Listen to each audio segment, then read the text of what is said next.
السلام عليكم، نتمنىكم تكونوا مزيان ونهار اخر من رمضان.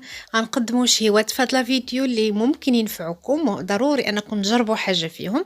اول حاجه غنبداو بها هي الكواخاده ديال الفراوله مع المقدمه مع الفراوله. ثاني حاجه نزولا طلب الاخوات هو عصير الافوكادو، كيفاش كنحتفظوا به وخيبقى معكم يومين في الثلاجه بلا ما يكحل. وغادي نشوفوا الفطور اللي درت فيه غير شوى عادي بطريقه عاديه، وكذلك العشاء اللي درت فيه مكرونيه بالخضار سهله وبسيطه. فخليكم على لوحه المقادير وندوزو نشوفوا الطريقه.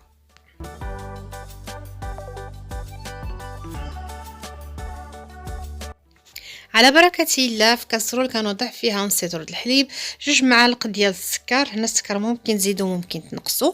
غنضيفوا كيس ديال لو فلون ديال الكواخاده. بالنسبه للكواخاده هي هذه اللي ما كيعرفهاش نكهه، كتكون يعني فلون بدون نكهه، يعني كيكون كيعقد لينا الحليب. وكذلك غادي نضيف ملعقه ما تكونش عامره كبيره ديال نكهه الفراوله. غنوضعوا على عافيه مهيله مع التخليط المستمر حتى كيسخن الخليط بحال لو فلون العادي. وكنصبوه في الكؤوس. هنا ما نعمرش الكؤوس لان مازال غادي ندير طبقه ثانيه ديال الفراوله. بالنسبه هنايا هاد لو فلون هذا المذاق ديالو راه كيجي بحال الباناكوتا.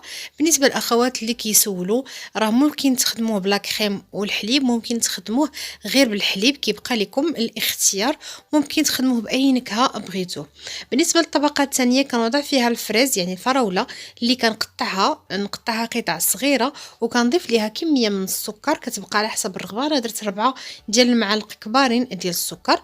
غنخلطها مزيان مع هذا السكر هذا، وغادي نحتفظ بها يعني حتى كتجمد ليا التحليه ديالتي، كيكون هو داك السكر كامل داب وكيولي سيرو.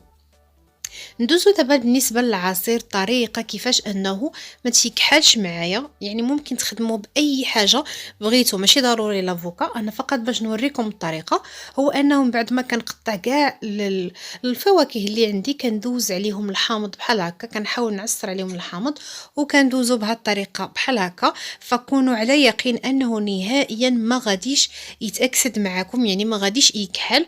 ممكن ديروا التفاح، ممكن ديروا في اناء وتتعصروا العصير د الحامض او تخلطوه، او ديروا هاد الطريقه يعني حبه بحبه اذا ما كانش عندكم شي شغل اللي هو تابعكم. فكنوضع الكميه كلها اللي عندي في الخلاط الكهربائي، وكنضيف ليه 2 معالق ديال السكر. دائما انا في الكاس ديال الخلاط اللي كيكون فيه يعني يطرو نص او لا يطرو كامل، فقط كندير فيه 2 د المعالق ديال السكر، لا اقل ولا اكثر، باش هكا كتجي الحلاوه ديالو معتدله.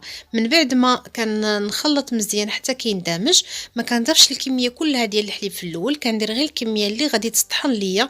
كما كتلاحظوا راه عاقد بزاف بزاف، فهنا كنزيد شويه ديال الحليب باش يجي شويه خفيف. واخا يتكال يعني ممكن يتشرب، ممكن يتكال بالمعلقه يعني بجوج في دقه واحده، ماشي الا خليته بحال هكا راه تيكون زعزع، يعني كيزعزع نيشان الكريشه ديالنا في هذا رمضان هذا. فغنكونوا شويه خفيف شويه ثقيل، يعني يكون بين وبين. غنرجع نخلط مزيان الخليط ديال لافوكا ديالتي او العصير ديال لافوكا، وغنصبوه في الكاس او لا في الكؤوس عفوا، او لا في الغرف اللي بغيت نقدمه، نحطه في الثلاجه الى حين الافطار، وقيته ديال الافطار ونقدموه. بالنسبه للفطور فانا استعملت هنايا صدر ديال الدجاج. هنا كما كتلاحظوا راه هنا البصله درت وحده ولكن نصف قطعته قطع كبيره، نصف قطعته قطع صغيره. وكذلك هنا بالنسبه للفلفل الاخضر والفلفل الاحمر فانا قطعته قطع كبيره، وشويه ديال القزبر ومعدنوس. غنضيف العطريه اللي فيها البزار، الملحه، خرقوم، تحميره، وشويه ديال سكينجبير، وكذلك شويه ديال الكمون. فدائما من كيكون عندنا الشوا، سواء كانت كفته، لحم، دجاج ولا صدر ديال الديك الرومي، دائما كنستعملو في الشوا كنستعملو الكمون. وكذلك زيت الزيتون. هادو جوج الحوايج اللي كيعطيو نكهه للشوا ديالنا. دونك هنا غنخلط هاد المكونات مع بعض مزيان مزيان حتى يندمجوا. ما نحاولش نعمر الشوا ديالي دابا، نخليه حتى يتطلق فيه يعني ديك اللقامه يتشربها مزيان مزيان، عاد نبدا كنعمر. وملي كنعمر العمايده ديالي فدائما كندير داكشي علاش خليت القطع كبيره ديال البصله وديال الفلفل الاخضر والاحمر، باش هكا ندير كل بين جوج حبات ديال صدر الدجاج كندير حبه ديال فلفل اخضر اولا فلفل الاحمر. هنا ممكن تذوقوا الحلاوه الا كنتو غتصايبوه بالليل، ممكن الا كنتو غتصايبوه حتى الصباح ليه، فحاولوا انكم ديروا الكميه اللي تكون كافيه لان الشوا كيبغي الملوحه. بالنسبه لنا كاضافه بالنسبه للاخوات اللي ما كيعرفوش كيفاش يستعملوا هاد الاعمده ديال الشواء، فانا يستحسن من انكم ديروهم في الماء بحال هكا وترقدوهم ساعه اولا جوج عاد تعمروهم. بالنسبه للعشاء ديالنا واللي هو ساهل وبسيط وما كيحتاجش يعني الوقوف بزاف، فكتحكوا اول حاجه الجزر والقرع الاخضر وكذلك الفلفل الاحمر والفلفل الاخضر كتحاولوا تقطعوهم رقاقين بزاف، والبصله كنديروا غير الملحه والبزار وزيت الزيتون فقط. يعني ما كندير لا عطريه لا حتى شي حاجه. ممكن ديروا شويه ديال الزعتر، ممكن تخليوه كما هو يعني غير الملحه والبزار وزيت الزيتون. كيف ما ممكن تقليو كل حاجه بوحديتها، يعني كتصوتيو كل حاجه بوحدها ما تخلطوهمش في دقه واحده. كندير شويه ديال القزبر معدنوس، غنخلط هذا الشيء مزيان في المقله وغنوضعو على عافيه اللي غتكون مهيله. ممكن ان كما سبق لي وقلت ممكن تصوتيوهم بالزبده فكيعطيو مذاق احسن وتكون كل حاجه بوحديتها. صوتيوهم بوحدهم عاد جمعوهم. بالنسبه لنا قطعتهم طوالين لان استعملت هذا النوع ديال المكرونيه باش يجيوني الشكل ديالهم يعني بحال في الحطه ديالتهم. فمن بعد ما سلقت المكرونيه، من بعد ما طابت ليا الخضر اللي عندي كلها، كنوضع جوج معالق ديال الزبده كبارين في واحد يا اما مرميطه يا اما المقله تكون خاصه ديال البايره يعني باش تكون كبيره، وكنضيف لي هاد المكرونيه كنبقى كنخلط حتى كنحيد دوك الحبيبات يعني ما كيكونوش لاصقين مع بعضياتهم، دوك الحبات عفوا.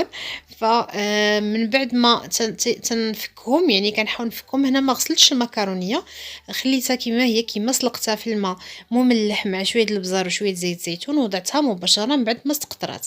دونك هنا بالنسبه للعطريه عفوا بالنسبه للشرموله ديالتي اولا بالنسبه للخضر ديالي فكنت ضفت ليهم واحد ورقه سيدنا موسى اللي كتبقى اختياريه كما سبق لي وقلت. ممكن ديروا الزعتر وورقه سيدنا موسى، ممكن تخليوها كما هي.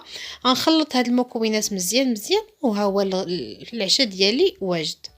الطبيله ديالتي هي هذه طبيله سهله مهله ما كتاخذش وقت كتير، ممكن تحضروها يعني واخا ما كيكونش بقى لكم الوقت بزاف.